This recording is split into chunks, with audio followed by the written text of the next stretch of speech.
Irmãos, vamos abrir a Bíblia no livro de Mateus, capítulo 4. Ok, Mateus 4 é a passagem conhecida da tentação de Jesus, quando ele é levado pelo Espírito ao deserto. E para cada tentação que Jesus vai sofrer, ele tem uma resposta vinda da Escritura, porque ele é um homem cheio da Escritura. Ele é um homem cheio da palavra de Deus.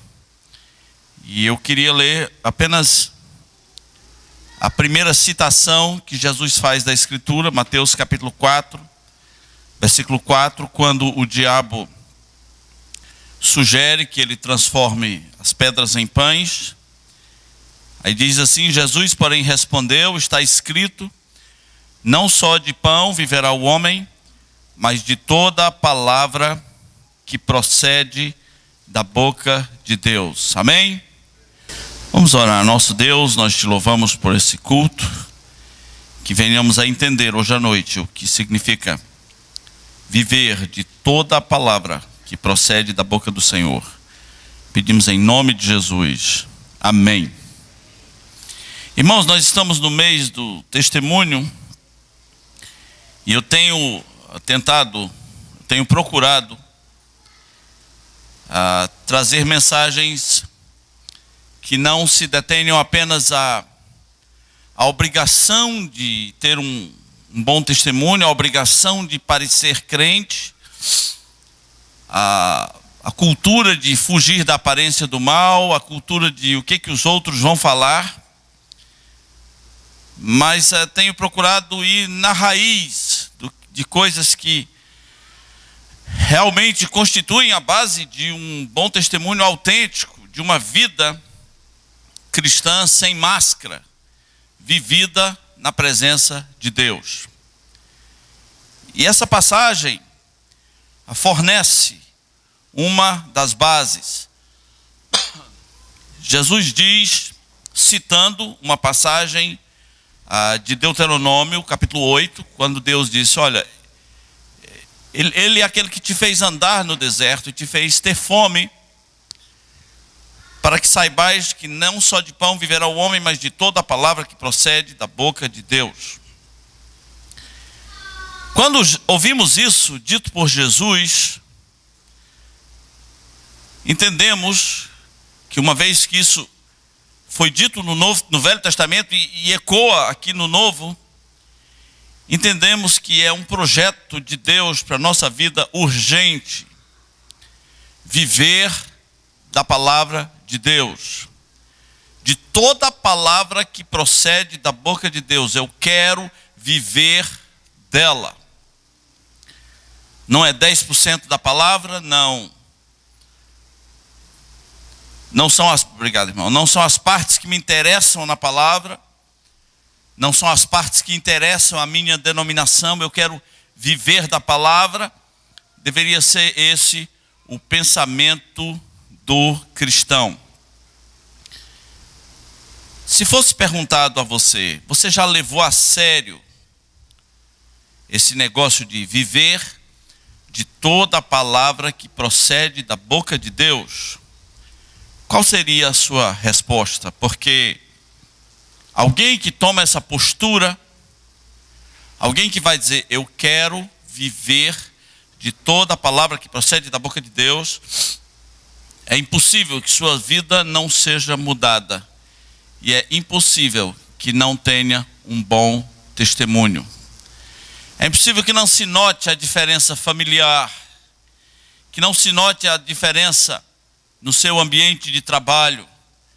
Alguém que vai viver de toda a palavra que procede da boca de Deus, ou que pelo menos vai procurar viver, vai fazer diferença. Você pode pensar assim: mas a palavra é muito grande. É para eu viver de tudo que está aqui?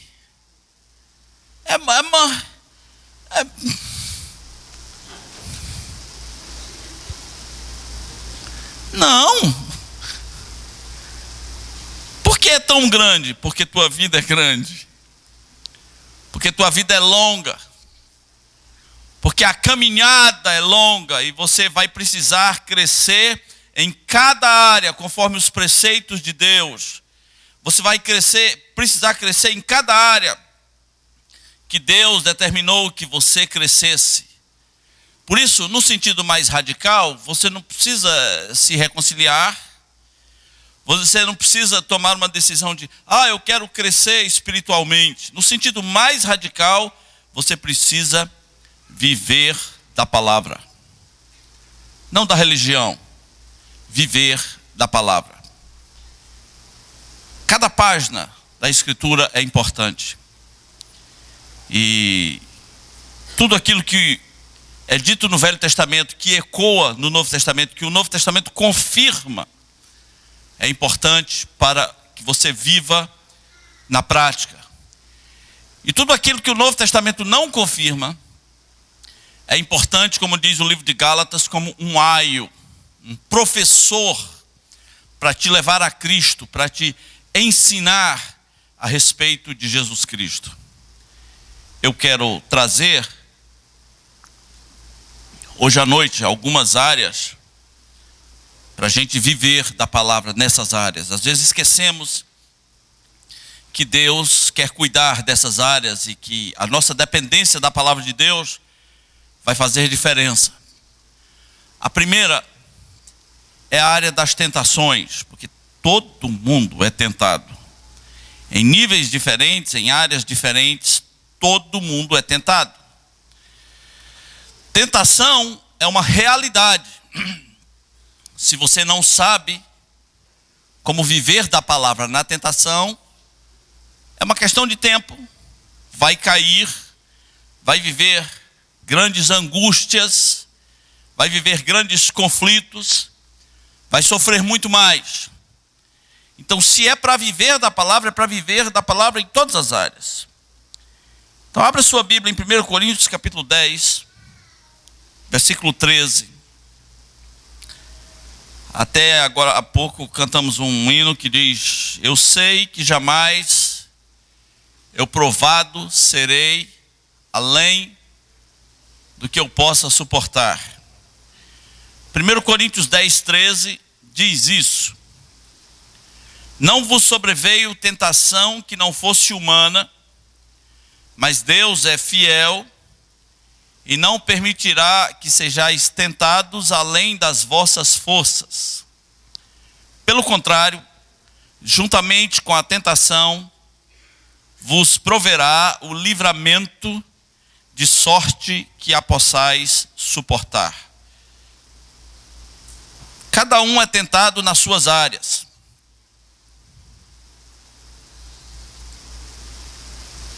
E talvez o primeiro problema com tentações seja a leitura que a gente faz. E é uma leitura pobre, tosca, é uma leitura baseada em cultura, baseada em opiniões. Nada disso interessa. Você tem que fazer a leitura a partir da Bíblia, a partir das Escrituras. Uma tentação é aquilo que Deus diz que ela é. Eu estou dizendo isso porque quando uma pessoa cai numa tentação, ele pode dizer assim: mas pastor, não dava para suportar. Não é? Depois de cair, nós temos exatamente essa leitura. Alguém que é meio violento, que é meio temperamental, que tem alfinetes no cérebro, que quebra as coisas em casa, que briga no trânsito, ou coisa parecida. Aí você diz assim: mas não dava, o senhor não estava lá. Eu não preciso estar lá, eu sei que dava. Por que eu sei que dava? Nós vamos entender isso aqui. A Bíblia diz: não vos sobreveio tentação que não fosse humana. Você sabe o que significa isso? É que a sua tentação é no nível de qualquer ser humano desse mundo, num certo sentido. São tentações dos humanos. Porque um dia os anjos foram tentados. Mas a tentação dos anjos é no outro nível. É outra linha que a gente não consegue nem elaborar em palavras. Os anjos foram tentados e caíram de uma maneira tão radical que a Bíblia diz que não tem mais volta. Paulo diz que ele não socorre a anjos, mas a descendência de Abraão. Não sei como foi lá a tentação dos anjos, em que nível isso se deu. Foi coisa feia o que aconteceu por lá. Mas as suas tentações são humanas. A Bíblia diz: não vos sobreveio tentação que não fosse humana. Segundo Tiago, a raiz das tentações é a cobiça humana. Para que você também não caia no conceito quase folclórico sobre tentação, que é: foi o diabo. Quebrei a cabeça do meu vizinho. Irmão, o que foi? Foi o diabo. Não é fácil, né, botar para o diabo? Tiago diz: cada um é tentado pela sua própria cobiça, quando esta o seduz e o atrai. Isso vale até para o bêbado.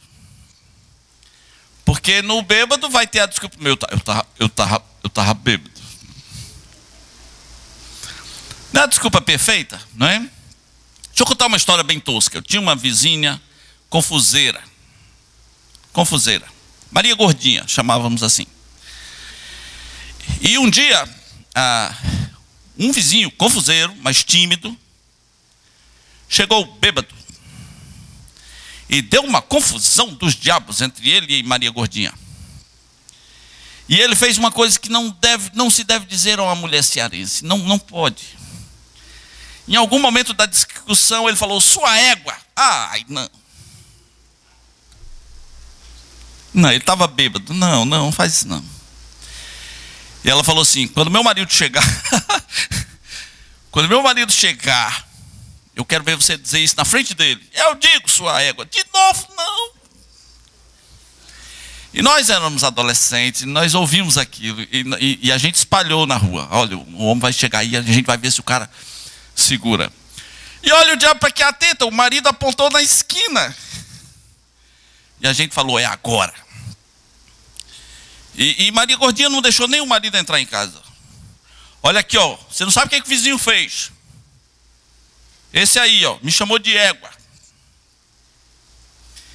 E nós ficamos esperando assim, aquele momento. Ele vai confirmar, isso não vai prestar. E o cara olhou e chamou ainda de compadre. Disse: compadre, você chamou minha mulher de égua? Ele disse: eu jamais faria uma coisa dessa.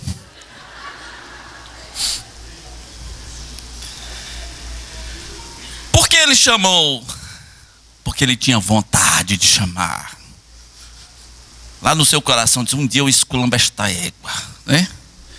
E aí nada que umas biritas a mais não liberem as censuras da mente para que o cara faça exatamente aquilo que estava no seu coração.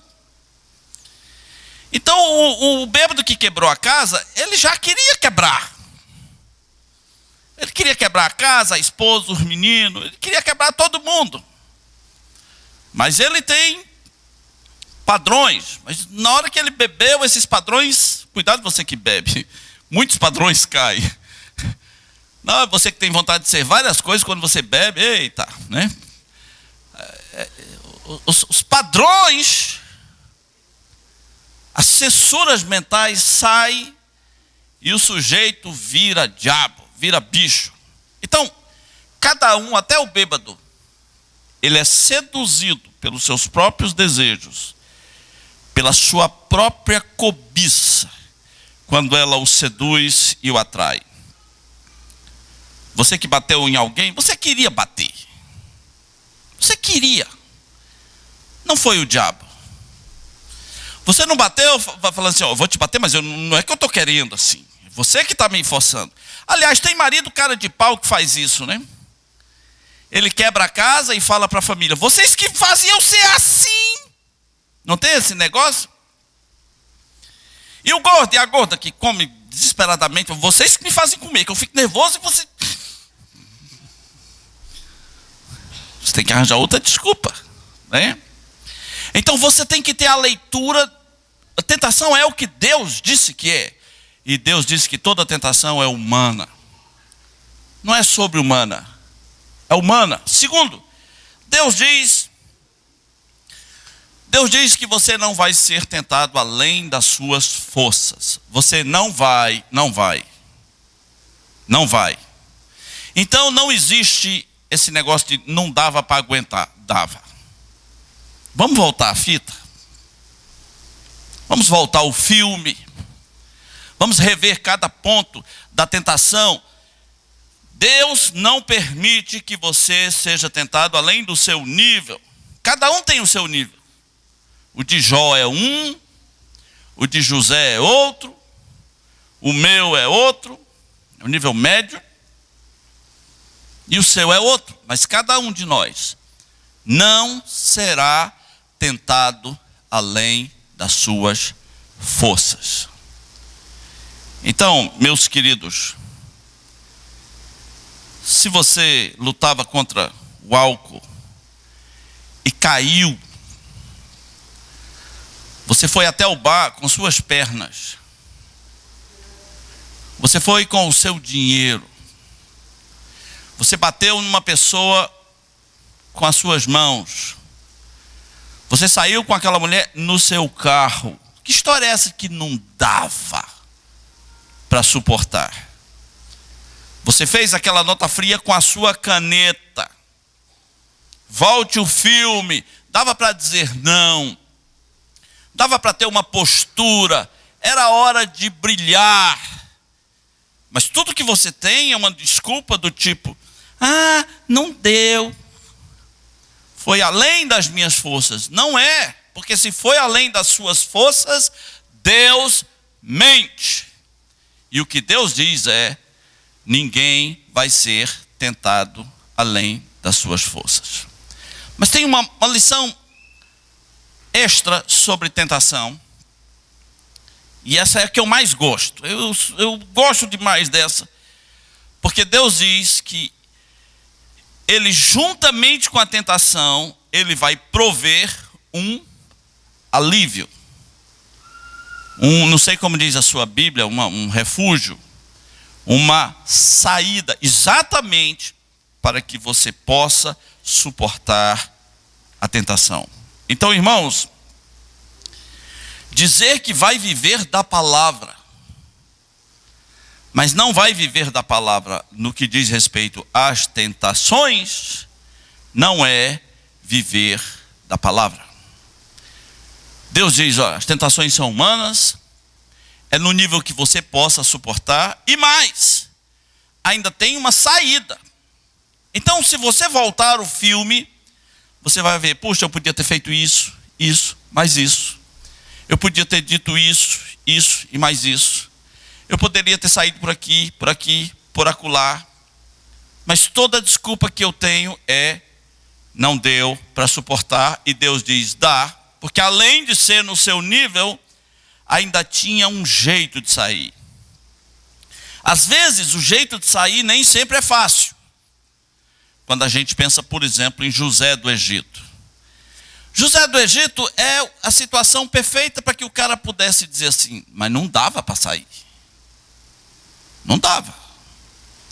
Ele é um garotão novo, cheio de hormônio, na casa de uma mulher que é cheia de demônio. E ela ficou todo dia: José, José, vamos, é só hoje, é só uma vez. José. A Bíblia diz que ela falava todos os dias. Todos os dias. Naquele período, ele dá testemunho, ele meio que indiretamente evangeliza a mulher. Ele fala: nós não podemos pecar contra Deus, não podemos fazer isso. E um dia ela apela e agarra ele. Aí a desculpa perfeita: pastor, o senhor queria que eu fizesse o que? A mulher me agarrou, eu não sou viado, alguns diriam. Não é? Eu estou falando como algumas pessoas falariam. E você sabe que é assim que funciona. Eu sou homem, a mulher me agarrou, eu sou homem.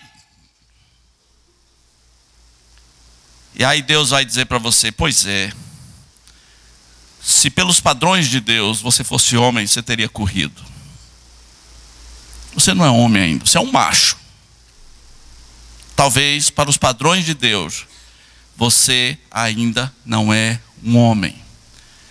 Você é um macho. José foi homem, sim ou não? Foi homem de Deus. Correu, se era o único jeito, se era a única saída. Mas fez um malabarismo. Fez um matrix que a mulher pegou na jaqueta dele e ele saiu pelas mangas da jaqueta. Poxa vida. José não era alguém que pensaria, não dava para resistir. Dava, havia uma única saída. Deus diz, Deus vai mostrar um alívio. Juntamente com a tentação, vai ter uma saída.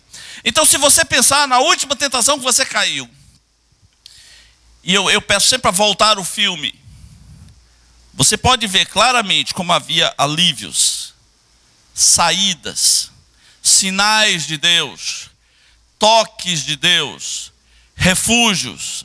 Agora eu sei qual é a palavra que a sua versão usa. É um escape. Né? Um escape. Havia um escape. Todos nós somos tentados. Está na hora, irmãos, de vivermos pela palavra, vivermos da palavra também nas tentações. Algumas pessoas conseguiram criar um estilo que não vai funcionar. Ele vai querer viver da palavra num ambiente protegido,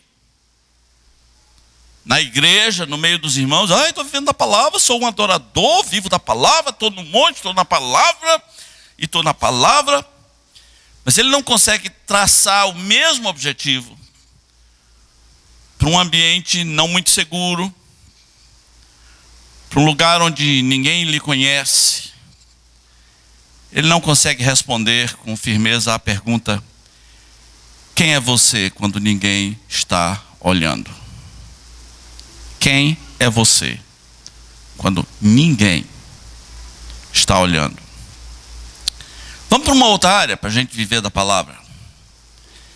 Deus nos chama para viver da palavra no ambiente familiar. Abra sua Bíblia em Deuteronômio, capítulo 6.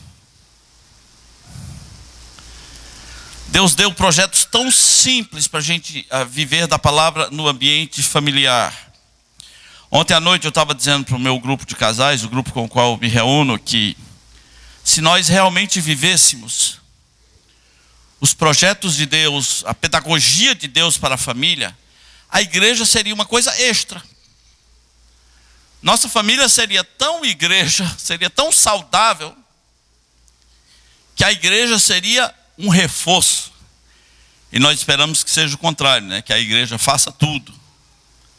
Que a igreja direcione os nossos filhos. Deuteronômio 6, 4 diz: ouve, Israel, o Senhor nosso Deus é o único Senhor. Amarás, pois, o Senhor teu Deus de todo o teu coração, de toda a tua alma e de toda a tua força.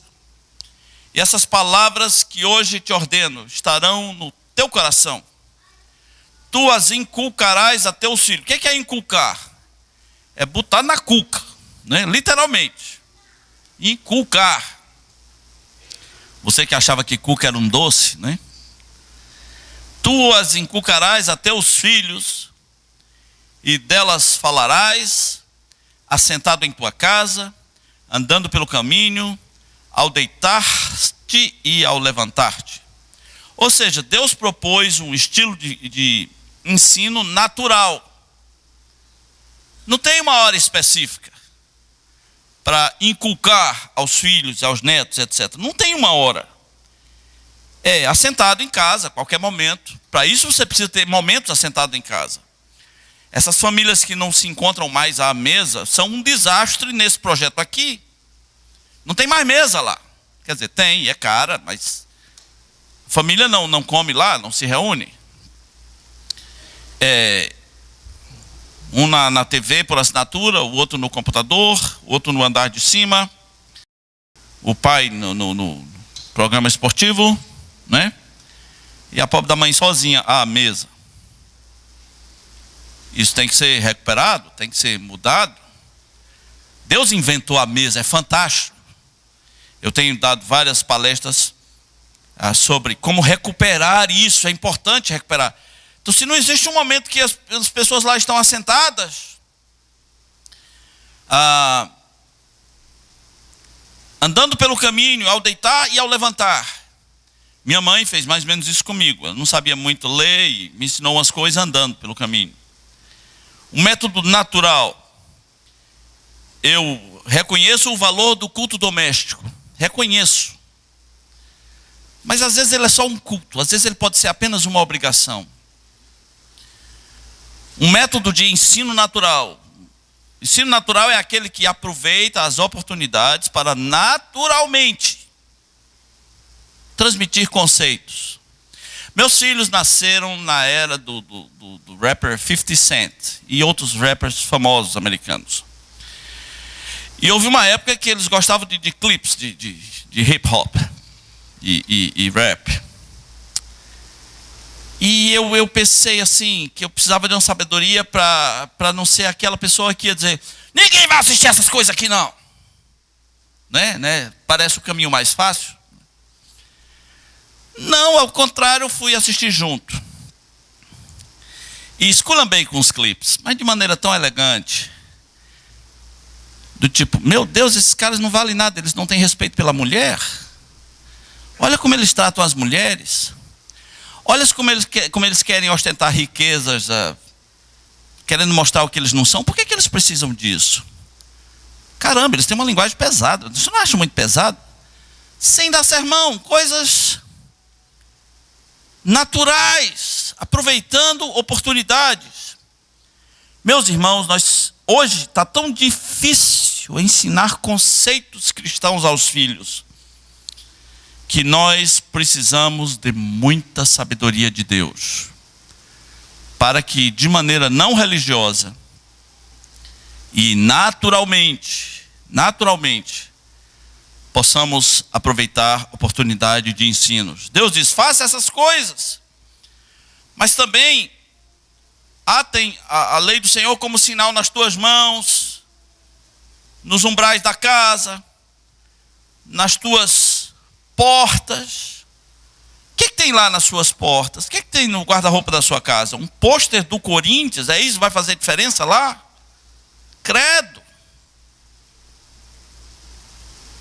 Deus disse: são os umbrais da tua casa. Coloque porções da lei do Senhor. Teve um que nós colocamos lá em casa e ensinamos os meninos a memorizar. Foi um dos primeiros versículos que eles memorizaram. Foi: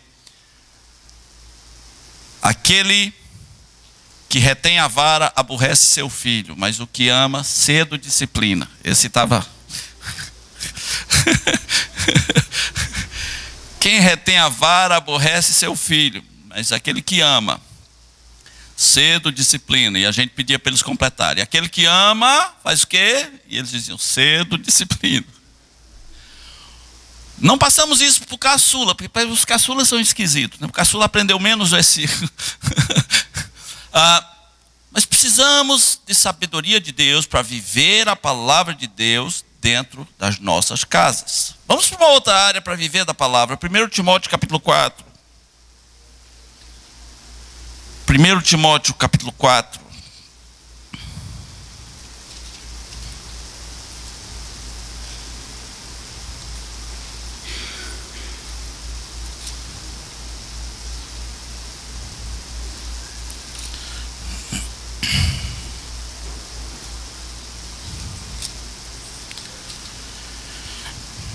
Essa é bem pessoal sua, a partir do versículo 7.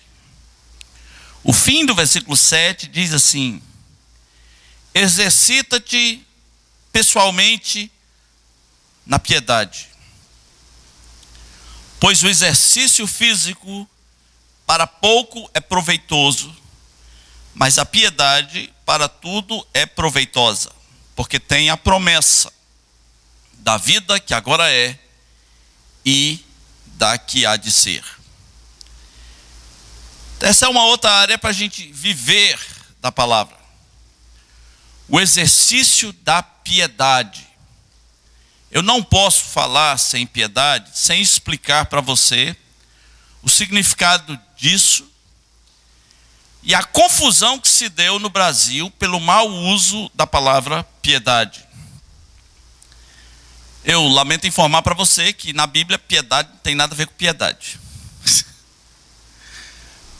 Complicou, né? Piedade na Bíblia não tem nada a ver com aquele conceito. Tem a piedade dela, tem a piedade do mendigo, tem a piedade de fulano. Não, esse foi um aspecto que a palavra piedade ganhou em português, mas ela não tem nada a ver com isso.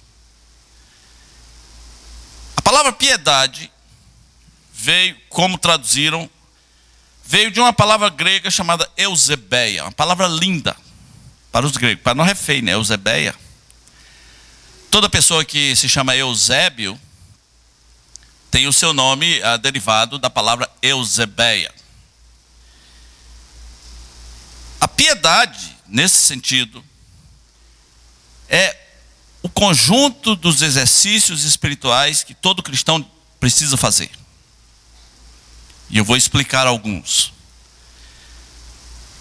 Talvez haja uma explicação em português, porque nossa piedade foi traduzida como piedade. Você já ouviu falar do Papa Pio XII? Por que alguns papas se chamam Pio? Né? Tem um bocado de papa. Tem Pio XII, Pio quem mais? Pio, um bocado de Pio. Né? De vez em quando tem um papa Pio alguma coisa. Eu só estou lembrando do Pio XII agora. Deu um branco. Porque um papa se chama Pio. Pio significa que ele é um praticante da piedade, dos exercícios espirituais que compõem a piedade. Por isso ele é pio. Pio é uma redução de piedoso. E quando o cara ele não é pio, quando ele é bem carga torta, quando ele é filho do cão, quando ele não quer nada de compromisso com a vida cristã, então ele é um impio.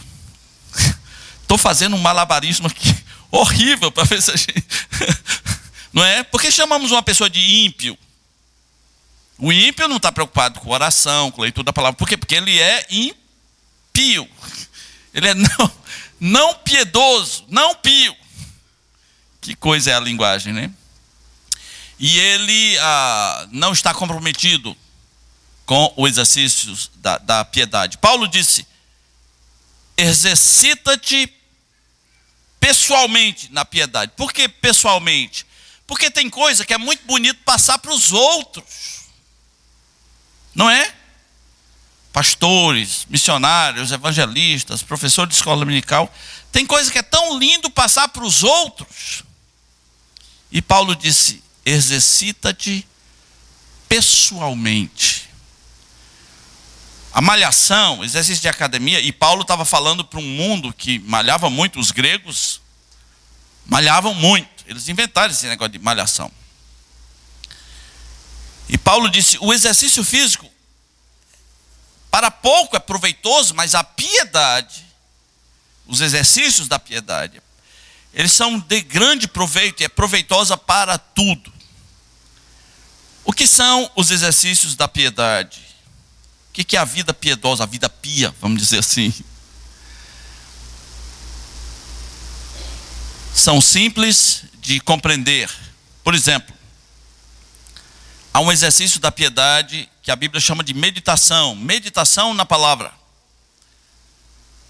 Deus disse para Josué: medite nesse livro de dia e de noite. Meditar não é ler. Não é ler. Ler qualquer um pode.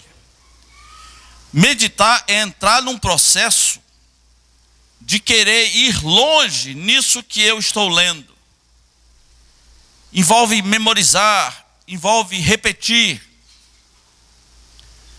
Meditar vem da palavra ruminar, que é aquilo que o boi faz. Já viu que o boi está sempre mexendo a boca? Sempre mexendo a boca? Uma boa parte do dia ele fica mexendo a boca. Porque ele come o capim, aí ele quer absorver tudo do capim. Ele não é como você que come e engole bem ligeiro e faz o bis. Não, o boi ele mastiga, mastiga, mastiga, mastiga, mastiga, mastiga, mastiga, Aí mastiga mais, mastiga.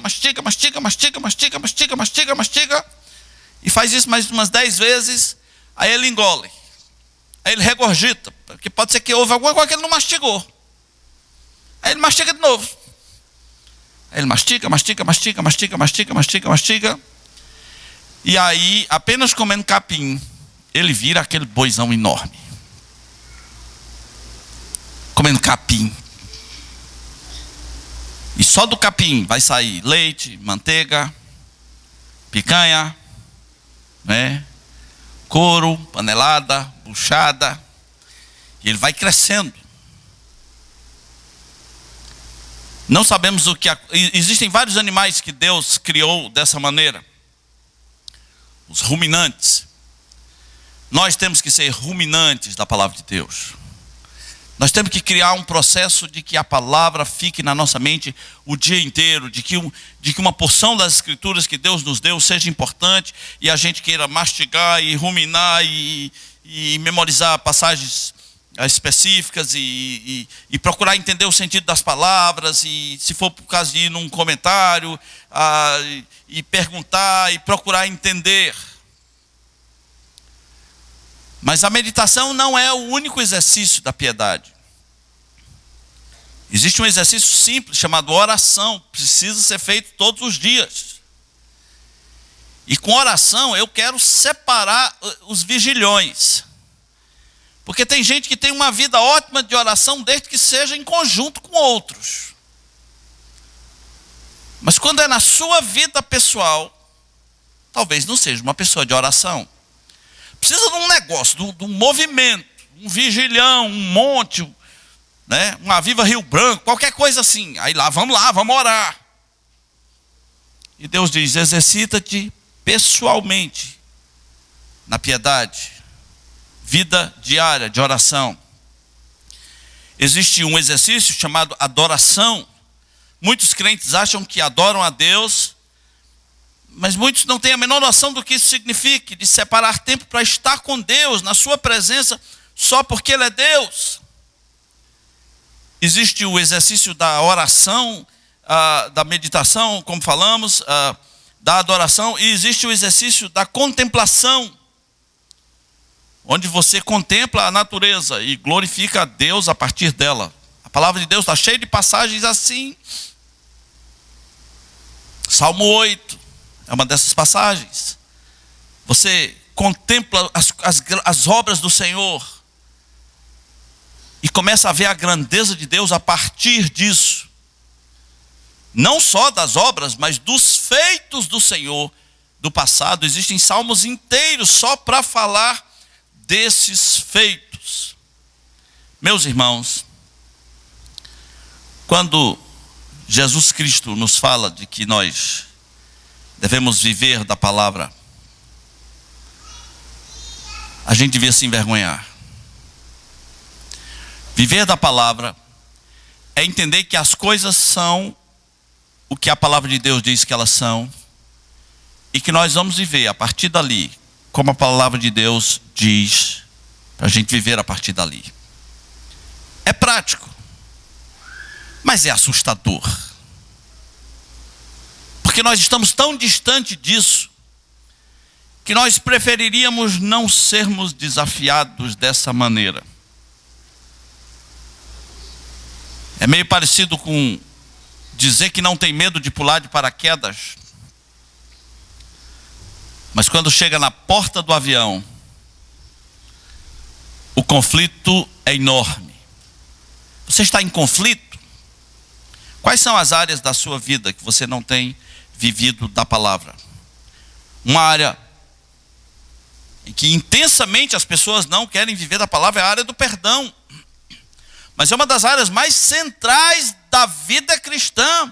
Jesus Cristo chegou a dizer, olha, se não perdoardes aos homens as suas ofensas, vosso Pai não vos perdoará. Arque com isso. Obviamente ele não está falando no sentido eterno, mas ele está dizendo, você não perdoou seu irmão, Deus não te perdoou, você vai dar contas disso. O homem da parábola de Mateus 18, do credor, quando ele foi lançado aos verdugos, na prisão, na masmorra, Jesus disse: assim vosso Pai Celeste vos fará a todo aquele que do íntimo não perdoar o seu irmão. Meu Pai vai fazer exatamente assim. Quando Jesus ensinou o Pai Nosso, uma das partes do Pai Nosso diz: e perdoe as nossas ofensas, assim como nós temos perdoado a quem nos tem ofendido. Olha que coisa pesada dizer para Deus: Deus, do jeito que eu estou perdoando meus irmãos, pode me perdoar. Meus irmãos, Jesus Cristo nos chama para viver da palavra. Viver da palavra. De toda a palavra que sai da boca do Senhor. E nós estamos muito longe. Você que tem ouvido o Evangelho, seu primeiro passo em viver a palavra tem que ser entregar sua vida para Jesus Cristo. Confessar os seus pecados, entender que você precisa se arrepender, chegar diante de Deus falido e dizer: Deus, tenha misericórdia de mim, e querer viver uma vida a partir da palavra. Vamos repetir mais uma vez, agora sem olhar para a Escritura, a partir do nem só de pão, tá? Porque eu sei que o Jesus respondeu de muita gente está diferente. 1, 2, 3.